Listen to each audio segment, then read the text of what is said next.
പോണില്ലേ പെണ്ണെ? ചേച്ചി ആ മിറ്റത്തിട്ടിരിക്കുന്ന മുളകൊന്ന് വാരി വെച്ചേനെ. തടിച്ചു പറഞ്ഞു മുളക് വരിപ്പിയും കണ്ടൊരു നേരെ.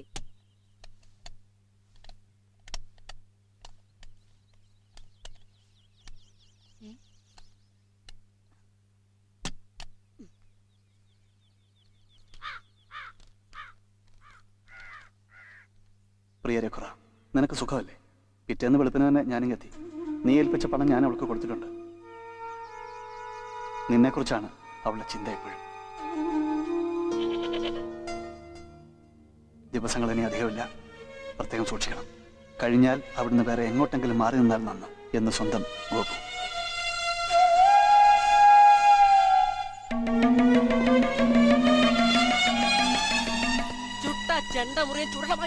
ആക്രാന്തം കാണിക്കല്ല, കന്നിന്റെ പരവേശം.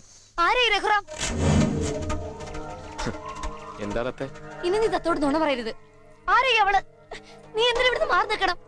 നീ വല്ല കട്ടിട്ട് വന്നിരിക്കണോ? അതോ വല്ല ട്രെയിനിന് ബോംബ് വെച്ചിട്ടുണ്ടോ? നിന്റെ പോക്കറ്റിന് എനിക്ക് കിട്ടിയ കത്താ ഇത്.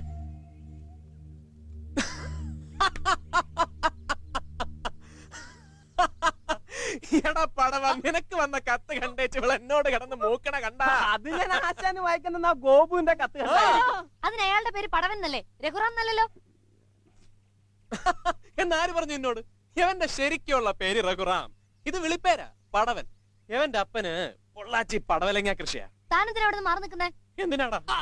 അതെ, ഇവൻ ആ പറമ്പിൽ പടവലങ്ങ പറിക്കാൻ വന്നൊരു പെണ്ണിനിട്ട് ജിങ് ജിങ് ജിങ് നടത്തി പ്രശ്നമായിട്ട് കാര്യം പറഞ്ഞോ. ഞാൻ പറയുന്നതിനെ കുഴപ്പം നിനക്ക് ഡിംഗ്വാളിഫിക്കേഷൻ നടത്താല്ലേ? അത് ഞാൻ ചുമ്മാ അവളുടെ പുറകിൽ ഒരു ബോൾ ബെയറിംഗ് ആയിട്ട് കൈ കൊണ്ട് വൃത്തിയോട് കാണിക്കലടാ, അല്ലെങ്കിലേ വൃത്തികേട്. തരാം, നിന്നെ കിട്ടി തരാം. ഞാനങ്ങ് പേടിച്ചു പോയി. എന്നോട് കാണിക്കുന്നതൊക്കെ വെറും കള്ളത്തരാണോന്ന്. എനിക്ക് എന്തെങ്കിലും ഒരു തെറ്റ് സംഭവിച്ചു പോയാ എന്റെ ചേട്ട സഹിക്കില്ല. എനിക്ക് വേണ്ടി തേയില ചുട്ടുപഴുത്ത കാച്ചിരും എടുത്ത് ഇത്തിരി പൊള്ളിച്ചതാ ആ കൈത്തല. ഞാൻ ഒന്നുകൂടെ പറയട്ടെ, നിന്റെ മുത്തശ്ശി ജാനുവിന് കുടമാളൂറമ്മയെ പോലെ എനിക്ക് നീ.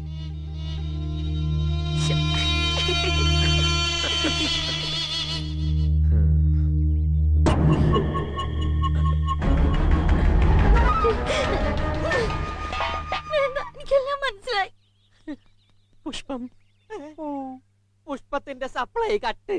ക്ഷമിക്കണം സുഹൃത്തുക്കളെ, ഞങ്ങളുടെ ജീവിതത്തിൽ ചില സാങ്കേതിക കൊലാബറിക്കേഷൻ സംഭവിച്ചിരിക്കുന്നത് കൊണ്ട് വാലിബന്റെ 25ാം ദിനത്തിന്റെ മഹാമഹം നീട്ടിവെച്ചിരിക്കുന്നു. നിന്റെയൊക്കെ 3 സപ്ലൈ. അയ്യോ പുഷ്പം, ചതിക്കരുത്. ഞങ്ങളുടെ സപ്ലൈ കട്ട് ചെയ്യരുത്. തെണ്ടികളെ മുറ്റത്ത് കാലൂത്തി പോയിരുന്നത് തന്നെ ആ വാലിബ സ്റ്റൈൽ കാണിച്ചെന്നെ ചതിക്കായിരുന്നല്ലേ? അയ്യോ പുഷ്പം, അവനോട് പേര് ചോദിച്ചാ പൊന്നു തമ്പുരാനോട് പോലും അവൻ സ്റ്റൈൽ ഇറക്കും. ക്യാമ്പ് കഴിഞ്ഞു എന്നെ കൂട്ടിക്കൊണ്ടുവന്ന് പറഞ്ഞതോ? നീ അങ്ങനെ പറഞ്ഞു? മോശമായി പോയി, വളരെ മോശമായി പോയി. അയ്യോ പുഷ്, എന്താണോ നീ ക്യാമ്പ് കഴിഞ്ഞു മുമ്പ് എന്റെ മോളെ കൊണ്ടുപോകാന്ന് പറഞ്ഞോ? ക്യാമ്പ് കഴിയാനും നിക്കണ്ട. എന്റെ അല്ലോ, ഈ സാധനത്തിന് ഞാൻ കെട്ടിയെടുക്കാന്ന് പറഞ്ഞു. എടാ തെണ്ടി, എന്തോ നീ എന്റെ മോൾക്ക് ആശ കൊടുത്തിട്ട് ഇപ്പൊ കൈ വലുന്നോടാ, കൊന്നു കളയുന്നതിന് ഞാൻ. ഇതുപോലെ രണ്ടെണ്ണം അന്തസ്സായി ഇറങ്ങിപ്പോയ വീടാണ് അത്. എന്റെ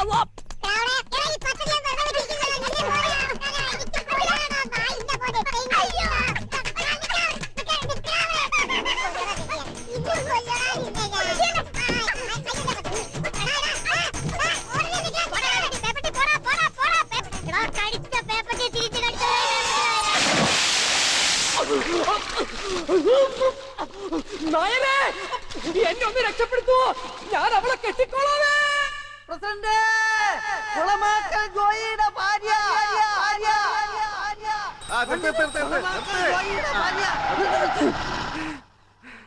കുളമാക്കൽ ജോയിയുടെ ഭാര്യ.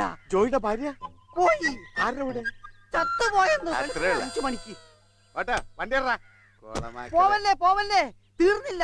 കഴുത്തിന്ന് തല തെറിച്ചു പോണ നല്ല ചൂടുള്ള വാർത്തയാണ് ഇപ്പൊ കുത്തിയിട്ടത്. കൊലയാണോടാ? കൊല അല്ല, ഇത് കൊല നടന്നേക്ക്. നമ്മുടെ വാക്കത്തി വാസുവിന്റെ പെങ്ങളെ കൊണ്ട് തോളത്ത് കൈയിട്ട വാലിബൻ ഇന്നലെ കാട്ടിക്കൂടെ നടക്കണ കണ്ടെന്ന്. അതെന്തിനാടാ? ആ പ്രസിഡന്റിനൊന്നും അറിയാത്ത പോലെ ഉണ്ടല്ലോ ഒരു കുഞ്ഞുവാവ.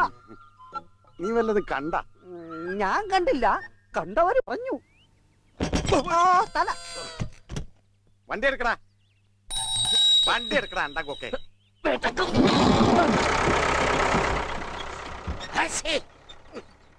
കണ്ടവന്റെ വാക്കും കേട്ട് കാണാത്തത് അവന്റെ പെങ്ങളെ കൂട്ടി പറഞ്ഞ് നടന്നാൽ ചിലപ്പോ ഒലക്ക മുറിയണ അവന്റെ വാക്കത്തി നമ്മുടെ കഴുത്തി കയറിയിരുന്ന് നിരങ്ങും. തനിക്ക് പറയാൻ കൊള്ളൂല, ആ പക്ഷെ പഞ്ചായത്ത് പ്രസിഡന്റിന് പറയാം. ആ പ്രസിഡന്റ് പറഞ്ഞാൽ കഴുത്ത് പോവില്ല, ഉറപ്പാ. പറയാൻ ചെല്ലുന്ന കാല് പോവും. അത് ശരിയാ, എനിക്കതങ്ങ് കത്തിയില്ല. ആ, സംഗതി വെളിയിലേക്ക് ഇറങ്ങാൻ പെട്ടിയോട്ടം ഉണ്ടെങ്കിലും ആ. വെളിക്കിറങ്ങാൻ പോണേ കാല് വേണ്ടേ? എനിക്ക് അതും കത്തിയില്ല. പ്രസിഡന്റെ, ആ വാലിബനിട്ട് പണിയണമെങ്കിൽ ആയുധം ഉപയോഗിക്കാൻ അറിയാവുന്നവന്റെ കൊടുക്കണം. വാസു പണിത് 5 വാക്കത്തി ഉണ്ടാ ശിവൻകുട്ടന്റെ കയ്യിൽ. കഞ്ചാവ് വെട്ടി അവന്റെ ഉള്ളം കൈക്ക് നല്ല തഴമ്പ.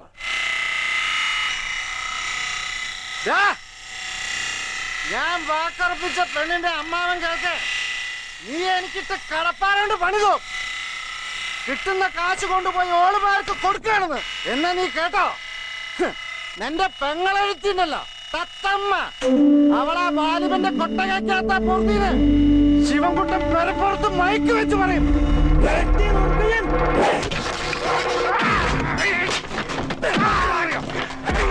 പറയടാ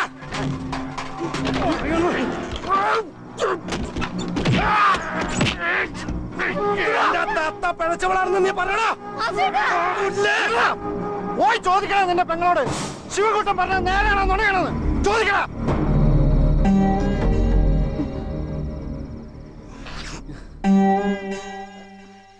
അവൻ പറഞ്ഞിട്ട് പോയതൊക്കെ നേരാണോടി? നേരാണോന്ന് ഈ ലെക്ക് കെട്ട് വന്നവരോട് സമാധാനം പറയാൻ വാസോട്ട് നിന്നെ നിന്നേ. ഇങ്ങോട്ട് വാ വാസുവേട്ടാ. കോവലം വെളിയും കേട്ടപ്പോഴേ എനിക്ക് തോന്നി, ഇങ്ങോട്ട് വന്നേ. കുടുംബത്തിൽ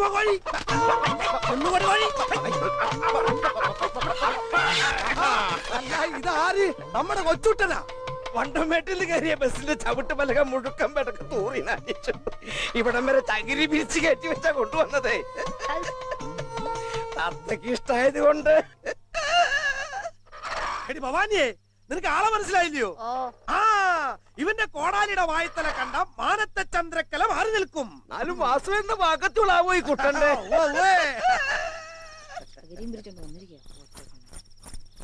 വകയിലൊരു കുഞ്ഞമ്മയുടെ ആണ്ടടി എന്തിനായിരുന്നു? തോട്ടക്കാട് വരെ വന്നപ്പോ 20 കിലോ ഇങ്ങോട്ട് വന്ന് വാസുവിനെ കാണാതെ എങ്ങനെ കുട്ടം പോവാ? എന്റെ തത്തയ്ക്ക് തന്നെ കാണാൻ പറ്റിയല്ലോ. ഭവാനിയെ, വാളത്തല വെച്ചിരിപ്പില്ലടി, ആ പുഴുക്ക് കൂട്ടി ഇവന് കൊടു.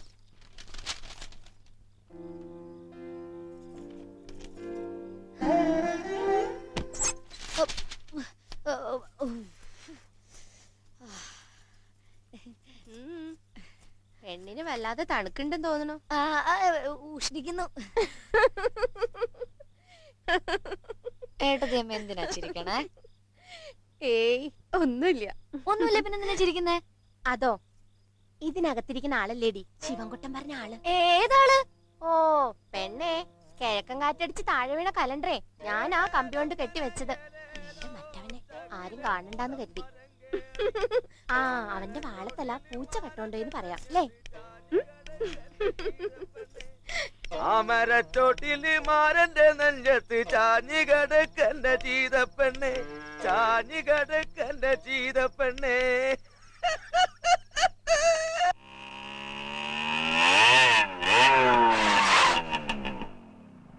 എന്താ തത്തെ?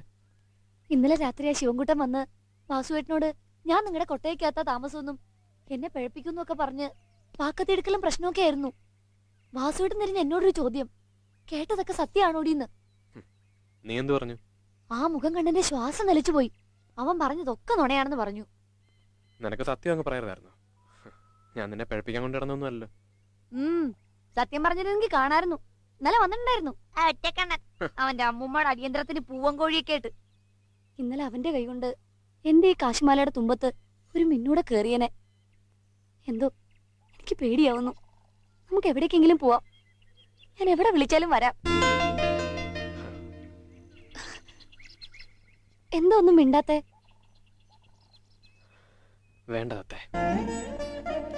തീ ചുട്ടുപഴുത്ത കാച്ചിരുമ്പെടുത്ത് നിനക്ക് വേണ്ടി ഒത്തിരി പൊള്ളിച്ചതാ കൈത്തലം. ആ മനസ്സ് അനുവദിക്കും വരെ ഞാനിവിടെ നിന്നോളാം. ഹേ, നീ എന്താ നോക്കുന്നേ? ഈ നെഞ്ച് കരിങ്കല്ലാണെങ്കിലും കൽക്കണ്ടായി കരള്.